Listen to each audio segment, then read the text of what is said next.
मैं पीलीभीत से होकर के आ रहा हूँ।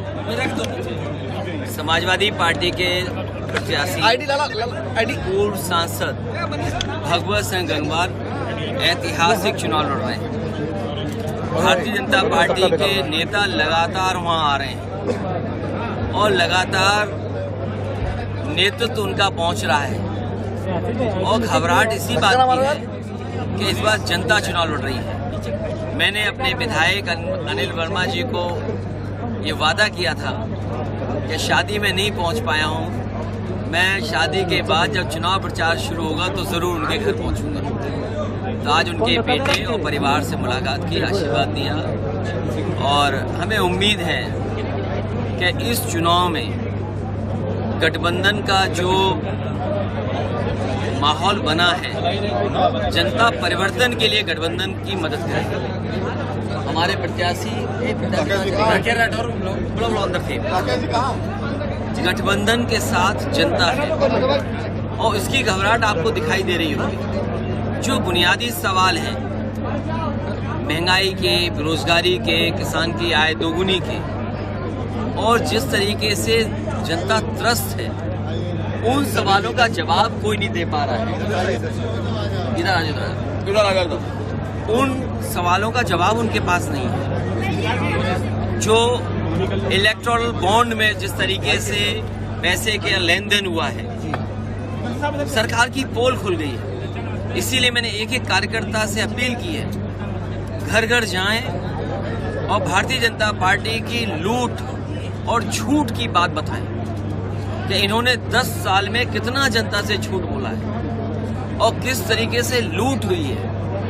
ये जो इलेक्टोरल बॉन्ड है, इसी की वजह से महंगाई है और इससे बड़ा भ्रष्टाचार क्या हो सकता है कि सुप्रीम कोर्ट के जज ये कह रहे हैं कि नोटबंदी सबसे बड़ा भ्रष्टाचार था, जो एक सिस्टमेटिक चीज थी ब्लैक को व्हाइट करने की। अगर आप याद करें, इसी सीतापुर में जब मैं विधानसभा के चुनाव में आया था तो मैंने कहा था रुपया काला सफेद नहीं होता, हमारा आपका लेन देन काला सफेद होता है। बीजेपी ने जनता से कहा कि रुपया काला सफेद होता है। आज बताओ भ्रष्टाचार कितना है, पहले से ज्यादा बढ़ गया और इनके लोग पकड़े जा रहे हैं उसमें। क्या बीजेपी के पास इलेक्टोरल बॉन्ड का कोई जवाब है? कोई जवाब बीजेपी के पास नहीं है। फिर इतने पेपर लीक हुए हैं, जहां लीक हो रहे हैं वहां बीजेपी की सरकार है। हरियाणा में जहां पेपर लीक हुआ बीजेपी की सरकार थी, आज जो पकड़े जा रहे हैं वो बीजेपी के हैं। नियत ये है कि इन्हें नौकरी न देना पड़े, नौकरी देनी पड़ेगी तो आरक्षण देना पड़ेगा। ये आरक्षण की वजह से और नौकरी की वजह से नौजवानों का भविष्य अंधकार में डाल रहे हैं। जो लोग अग्निवीर जैसी व्यवस्था लाए हैं, क्या कल पुलिस में नहीं ला सकते ये लोग? कल पुलिस में ले आए तो क्या करेगी जनता? इसलिए हमें सावधान रहना पड़ेगा। जहां मतदान करने की अपील कर रहे हैं, वहीं सावधान होने की भी जनता से अपील। अखिलेश जी, आम आदमी पार्टी का एक मंत्री भाजपा में शामिल हो जा रहे हैं। देखिए, टिकट बदलना, अरे भाई केसरगंज का टिकट घोषित हो गया क्या? भाई भारतीय जनता पार्टी अपना केसरगंज का तो करें घोषित। और जिस लोकसभा से मैं आया हूँ, दिल सांसद में नहीं लगेगा। जो मंत्री होता है उसको मंत्री बड़ी चीज लगती है। कोई सड़क का मंत्री हो और सांसद बनना चाहेगा, तभी तो उनके मुंह से क्या निकल रहा है, हम बम्बई बना देंगे। अरे भाई बम्बई बना दोगे, बम्बई में क्या बना दोगे? तो ये घबराए लोग हैं जिनके पास कोई जवाब नहीं है। क्या किसान की आय दोगुनी की गारंटी है? नौजवानों को नौकरी देने की गारंटी? इसलिए लखीमपुर हो और हमारे सीतापुर के गठबंधन के प्रत्याशी सब जीतने जा रहे हैं। हमें उम्मीद है आप आम आदमी पार्टी के एक मंत्री भाजपा में शामिल हुए। आम आदमी पार्टी के कन्नौज समाजवादी पार्टी जीतेगी और कन्नौज ऐतिहासिक वोटों से जीतेगी। आप कब जा रहे हैं सर? वो फैसला भी बहुत जल्दी हो जाएगा। अखिलेश जी, आपके एक मंत्री भाजपा में शामिल हुए हैं। कल ने कहा है कि मेरे साथ मेडिकल लूट हुई है। प्रदेश सरकार के मंत्री हैं ओम प्रकाश राजभर, जिन्होंने कहा है मेरे साथ मेडिकल लूट हुई। बताइए सर। थी और वहाँ 4 दिन में 4 लाख का बिल आया। इस बात का उनकी माता जी का स्वर्गवास हुआ है मैं आपके माध्यम से जहां भगवान से प्रार्थना करता हूं कि उस परिवार में मंत्री जी और उनके सभी परिवार के सदस्य को भगवान इतनी हिम्मत दे, साहस दे कि दुख की घड़ी में दुख सहन कर सके।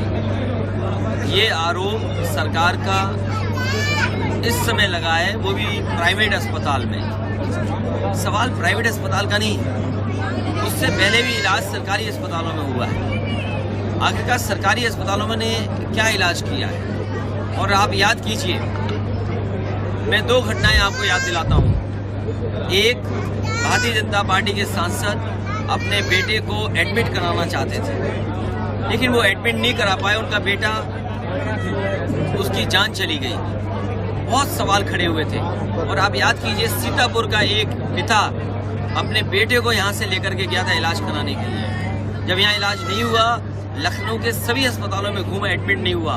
उस समय नेशनल ह्यूमन राइट कमीशन ने सरकार को नोटिस दिया था और कहा था कि इस तरह का व्यवहार सरकार का दूसरे के साथ नहीं होना चाहिए। इलाज के लिए, गरीब के इलाज के लिए नेशनल ह्यूमन राइट कमीशन ने नोटिस दिया था सरकार को। इन्होंने सांसद खोया है, आज मंत्री आरोप लगा रहे हैं और किसी सरकारी अस्पताल में गरीब का इलाज नहीं हो पा रहा है। यहाँ भी सीतापुर में जो सरकारी संस्थाएं या सरकारी अस्पताल बने थे, वो चला नहीं पा रही सरकार। ना दवाई है, ना इलाज है, ना स्टेशन है, ना पर्याप्त डॉक्टर है। तो ये सरकार कैसी है?